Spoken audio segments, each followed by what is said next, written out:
menaga ko docteur do kon be no ko alevira che marfatiki do kon fe ambalima wo obisimne yi anga kabako keneka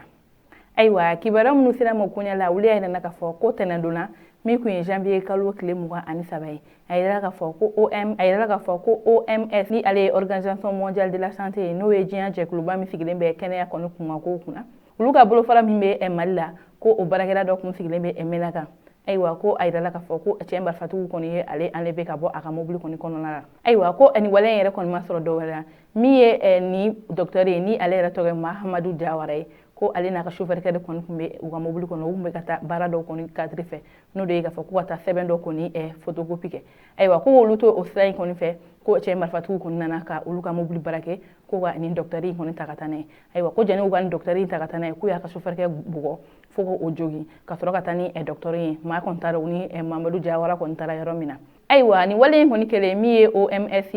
ulu koni bora ka S70 ka communiquer ka akula ka ira ka foko ulu dusu ka sire no kosobere uje nyongo ubarage nyongo inka eni anlevelina sabula ko anlevela aka bara koni okumle kono ko Mamadou Diawara ale re mo ko mami koni chetilin do kosobere aka bara kono nara ko sabula ko kamni mi samba fla ale ni muwan koni damine ni ale re be menaka fo ka tabla ambe domina ko bi wa atale menaka ko aka bara koni make fla o de ka fo ka deme do mawe mamunu be no ulu koni sobolendo duguto wala ka sabu ke lagana baliya ko ale koni be no yemo ko nun koni furagalle kama sabla aka bara koni kadai ko o bara ne okum kono na ni eni kasara koni yasro o de ka fo ko chamber fatigu mun be ro ko foluna ko uya ta katanai wa ko ulu era kon tato ni makale mun koni o do kumna ko ulu koni ni sebembo kayira ka fo ulu dusu ka sino ko sobere uga eni mai koni ka tunila wa ko ube folibla asumo e kayira ka fo ko ukelente ko ulu fana jololendo Mamadou Diawara ka etunun konna o do kumna ko uni mi anga jamana nyamogo ube na je ka fara nyonga